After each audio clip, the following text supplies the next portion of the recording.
வணக்கம் மாணவ செல்வங்களே!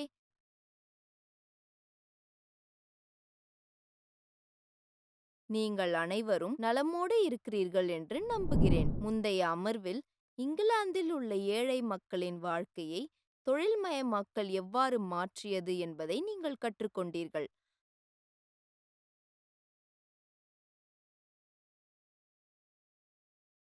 ஆரம்பகால தொழிலாளர் எதிர்ப்புகள். லுட் இயக்கம். 9ஆம் வகுப்பிலிருந்து சமூக எதிர்ப்பு இயக்கம், சமூக ஆய்வுகள் என்ற தலைப்பில் இன்னும் சில ஒத்த இயக்கங்கள் மற்றும் அவற்றின் தாக்கம் பற்றி பேசுவோம்.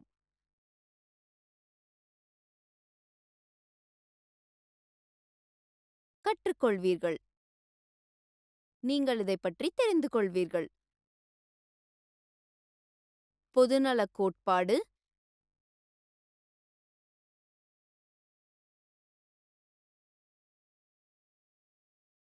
கார்ல் மார்க்ஸ் மற்றும் ஃப்ரெட்ரிக் எங்கெல்ஸின் பொதுநலம் கோட்பாடு.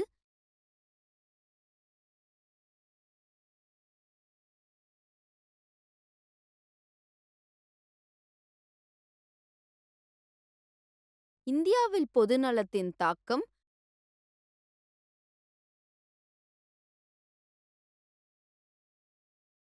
பெண்கள் இயக்கம். முக்கிய வார்த்தைகள்: சதி, சட்டவிரோதமான அல்லது தீங்கு விளைவிக்கும் ஒன்றை செய்ய ஒரு குழுவின் ரகசிய திட்டம்.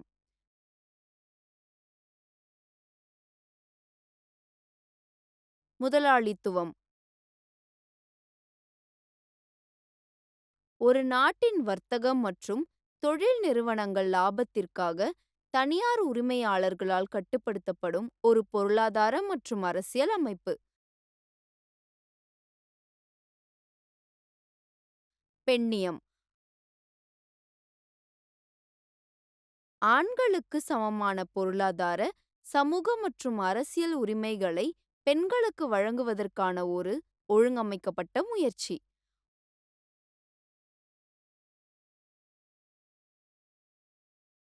ஓரியண்டலிஸ்டுகள். கிழக்கு ஆசியாவில் உள்ள நாடுகளின் மொழி,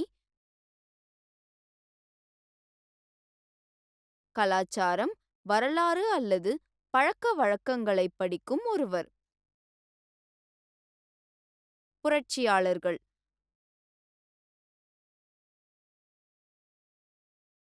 அரசியல் புரட்சியை ஆதரிப்பவர்கள் அல்லது ஈடுபடுபவர்கள்.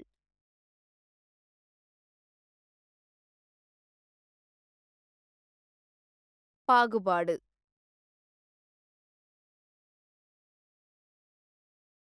ஒரு நபரை அல்லது குறிப்பிட்ட குழுவினரை வித்தியாசமாக நடத்துவது, குறிப்பாக நியாயமற்ற முறையில்.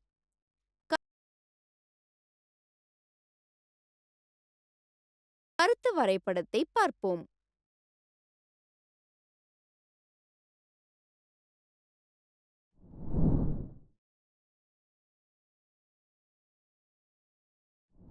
பொது சேவை. லுடிசம் இப்போது அரசாங்கத்தாலும் இராணுவத்தாலும் அடக்கப்பட்டது.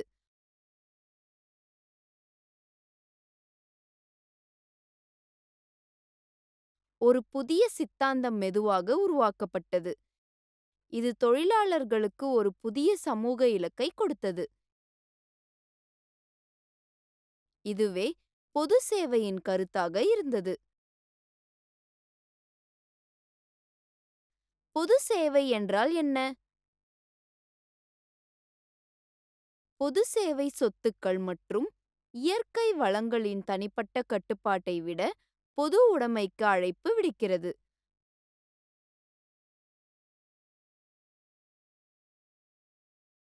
பொதுநல கண்ணோட்டத்தின்படி, தனிநபர்கள் தனிமையில் வாழவோ வேலை செய்யவோ இல்லை, ஆனால் ஒருவருக்கொருவர் ஒத்துழைத்து வாழ்கிறார்கள்.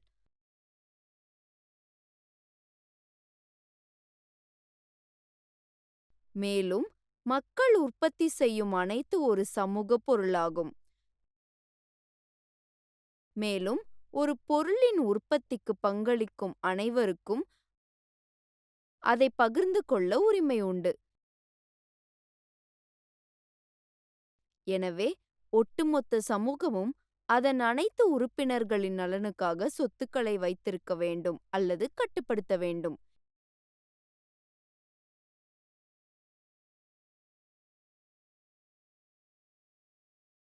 இந்த வழியில் பொது சேவை முதலாளித்துவத்தின் அடிப்படை கருத்தை எதிர்க்கிறது.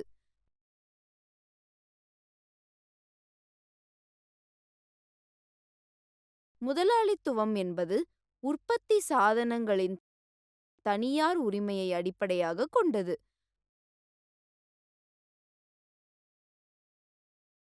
முதலாளித்துவம் ஒரு சில நபர்களுக்கு செல்வத்தையும் அதிகாரத்தையும் நியாயமற்ற முறையில் பங்கிட்டு ஏழைகளுக்கான விருப்பங்களை மட்டுப்படுத்தப்படுகிறது.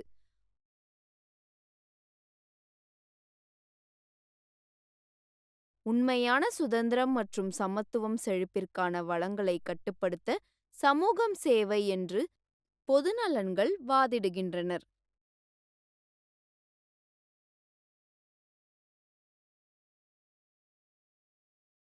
முதலாளித்துவத்தின் செல்வம் மற்றும் அதிகார பகிர்வு தனிமனித சுதந்திரம் மற்றும் வாய்ப்பின் சமத்துவத்தை கட்டுப்படுத்துகிறது. தொழிலாள வர்க்கத்தின் தேர்வுகளை கட்டுப்படுத்துகிறது என்று அவர்கள் வாதிடுகின்றனர். வளங்கள் சமமற்ற முறையில் விநியோகிக்கப்படுவதால் உண்மையான இலவச போட்டி இருக்க முடியாது என்றும்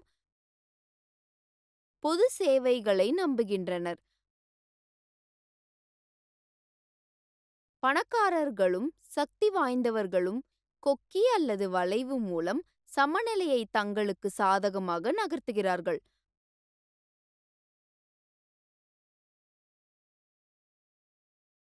பிளாட்டோ அல்லது தாமஸ் மூர் போன்ற பல சிந்தனையாளர்களிடம் பொதுநல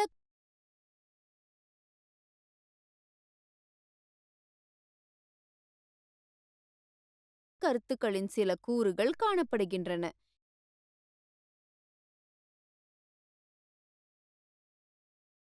இந்த கருத்துக்கள் பிரெஞ்சு புரட்சியின் கருத்துகளுடன் இணைந்தபோது சக்தி வாய்ந்தன.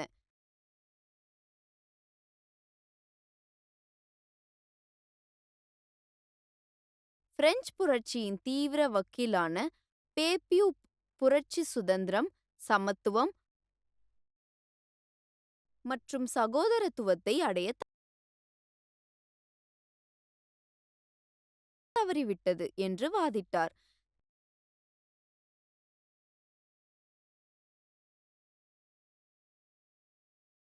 தனி சொத்துரிமையை ஒழிப்பதற்கும் நிலத்தில் பொதுவான அனுபவத்தை பெறுவதற்கும் அவர் வாதிட்டார்.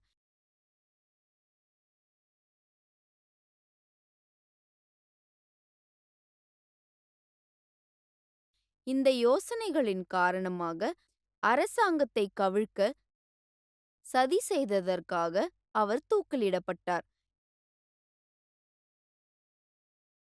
இருப்பினும் அவரது கருத்துக்கள் தொழிற்சாலை அமைப்புக்கு எதிராக பல சமூக எதிர்ப்பு இயக்கங்களை உத்வேகம் அளித்தது. பிரான்சின் செயின்ட் சைமன் விஞ்ஞானிகள், தொழிலதிபர்கள் மற்றும் பொறியியலாளர்கள் சமூக சேவைகளை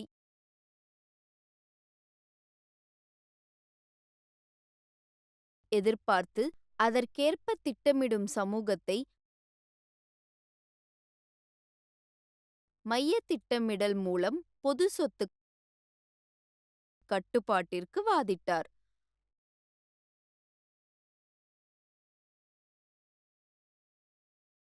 ஓவன் ஒரு சிறு தொழிலதிபர். பொதுவான உரிமை மற்றும் கூட்டு உழைப்பிற்காக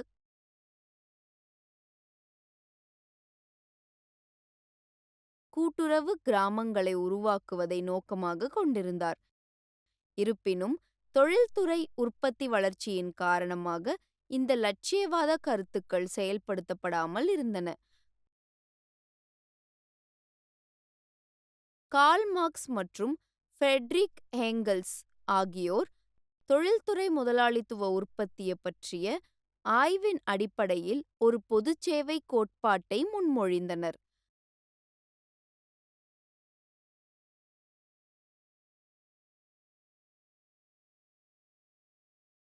முதலாளித்துவம் முற்போக்கானது மற்றும் சுரண்டக்கூடியது.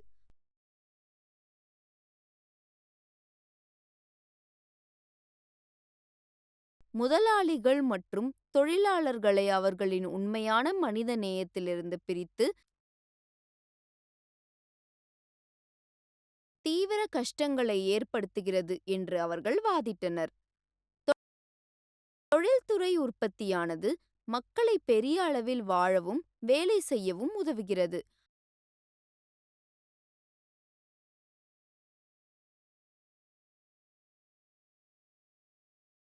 அடிப்படை தேவைகளை பூர்த்தி செய்ய ஏராளமான மக்களுடன் ஒத்துழைப்பு தேவைப்படுகிறது.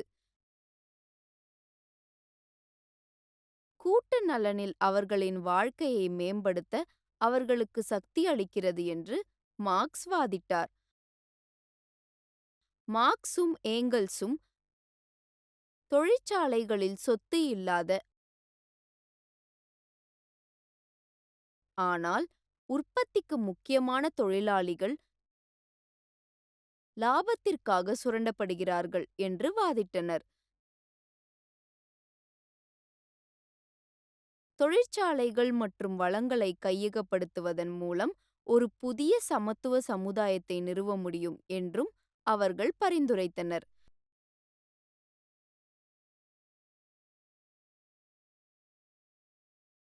தொழிலாளர்கள் சுயமாக ஒழுங்கமைக்க வேண்டும்.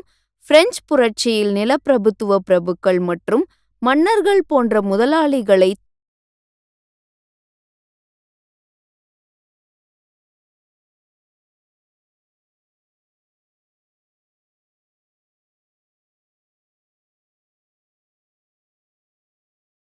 தூக்கி எறிந்து ஒரு தொழிலாளர் அரசை நிறுவவும், தொழிற்சாலைகள் மற்றும் நிலத்தை சொந்தமாக வைத்து சமுதாயத்திற்கு நன்மை செய்யவும் அவர் வாதிட்டார்.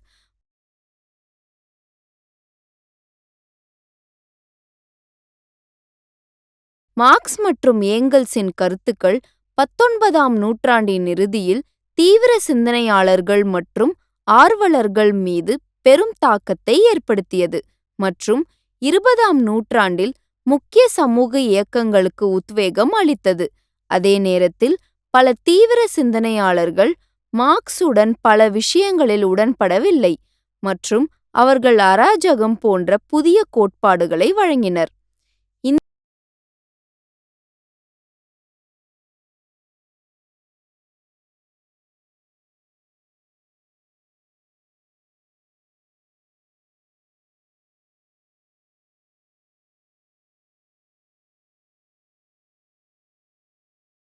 இந்தியாவில் பொது சேவை. பொது சேவை இந்தியாவில் ஆரம்ப காலத்திலேயே வந்தது. சுவாமி விவேகானந்தர் ஐரோப்பிய மற்றும் அமெரிக்க சிந்தனைகளால் ஆழமாக தாக்கப்பட்டார்.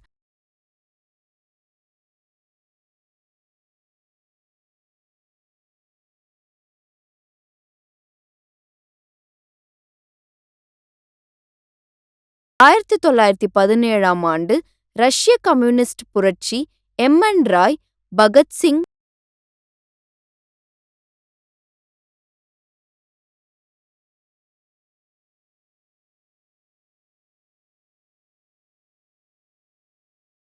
மற்றும் ஜவஹர்லால் நேரு உள்ளிட்ட இந்திய தேசியவாதிகளை ஊக்கப்படுத்தியது.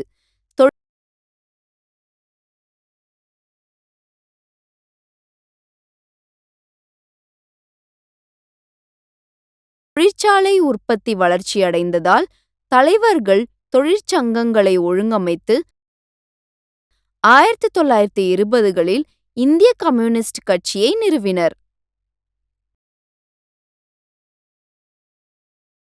பெண்கள் இயக்கம்.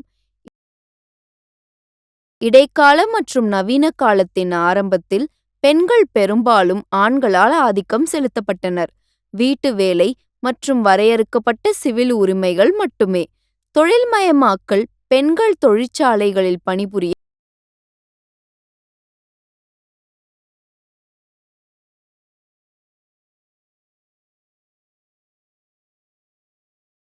வழிவகுத்தது.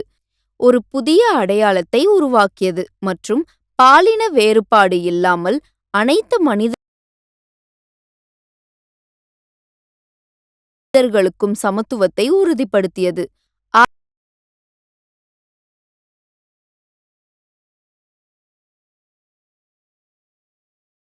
1791ஆம் ஆண்டில் பிரெஞ்சு பெண்கள் ஆண்களின் உரிமைகள் பிரகடனத்திற்கு எதிராக எதிர்ப்பு தெரிவித்தனர். பெண்களின் உரிமைகள் பற்றிய தனி பிரகடனத்தை உருவாக்கினர்.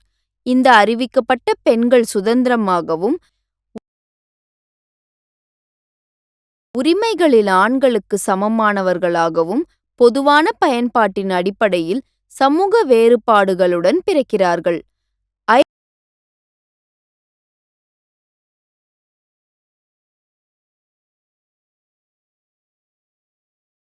ஐரோப்பாவிலும் அமெரிக்காவிலும் உள்ள பெண்கள் இயக்கங்கள் சமமாக நடத்தப்படுவதையும் அரசாங்கத்தில் பங்கேற்பதையும் நோக்கமாக கொண்டிருந்தன.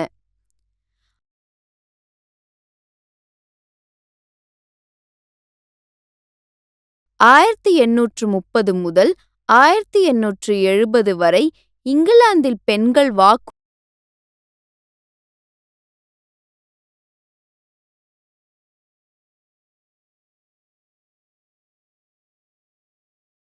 வாக்குரிமையாளர்கள் வாக்களிக்கும் உரிமையை கோரினர்.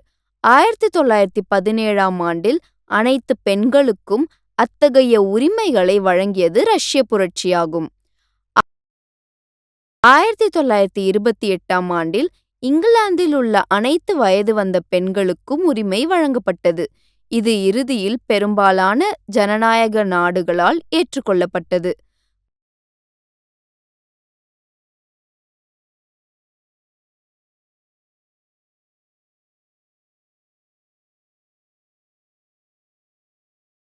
பொது விஷயங்களில் பெண்களின் பங்கேற்பு கல்வி, சுகாதாரம், சொத்துரிமை, வேலைவாய்ப்பு ஆகியவற்றில் சமத்துவமின்மையை பெண்களுக்கு உணர்த்தியது. இரண்டாம் உலகப் போருக்குப் பின் பெண்கள் இயக்கம் கலாச்சார மற்றும் அரசியல் ஏற்றத்தாழ்வுகளுக்கு சவால் விடுத்து வாழ்வின் அனைத்து அம்சங்களிலும் சமத்துவத்தை நோக்கமாக கொண்டது. முதல் அலை பெண்ணியம் வாக்குரிமையில் கவனம் செலுத்தியது. அதே சமயம்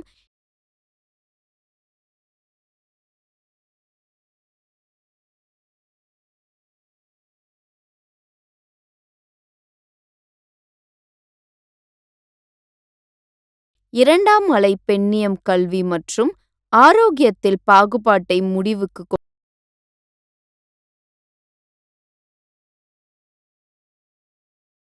கொண்டு வருவதை நோக்கமாக கொண்டது.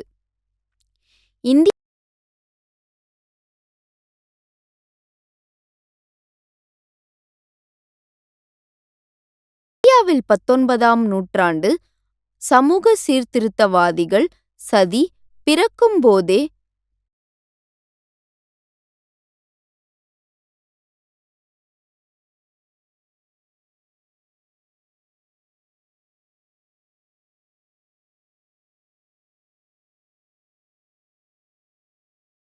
பெண் குழந்தைகளை கொல்வது மற்றும் விதவையை அமல்படுத்துதல் போன்ற நடைமுறைகளுக்கு எதிராக போராடினர். பெண்களுக்கு நவீன கல்வியை விரிவுபடுத்தினர். இது பெண்கள்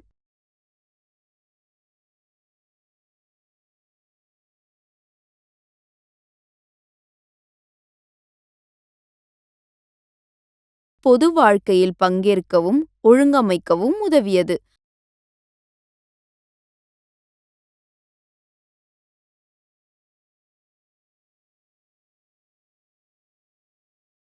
மகாத்மா காந்தி தேசிய இயக்கத்தில் பெண்களின் முக்கியத்துவத்தை வலியுறுத்தினார். இது ஆயிரக்கணக்கான தேசியவாத கருத்துக்களில் சேரவும் வடிவமைக்கவும் வழிவகுத்தது. இந்தியாவின் சுதந்திரம் பெண்களுக்கு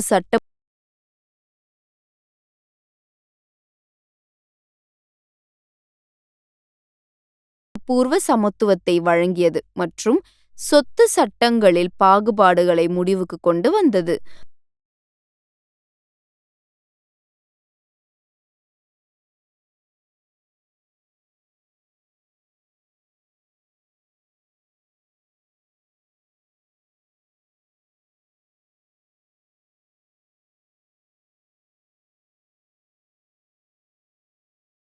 உலகளவில் சட்டப்பூர்வ சமத்துவம் அடைந்தாலும் இந்தியா உட்பட உலகம் முழுவதும் பெண்களுக்கு இன்னும் உண்மையான சமத்துவம் இல்லை.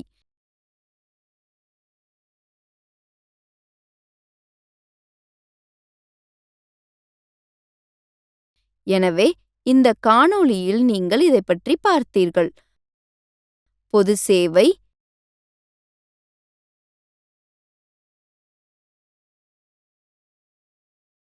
இந்தியாவில் பொது சேவையின் தாக்கம் மற்றும் சமத்துவம் பெற பெண்கள் இயக்கம்.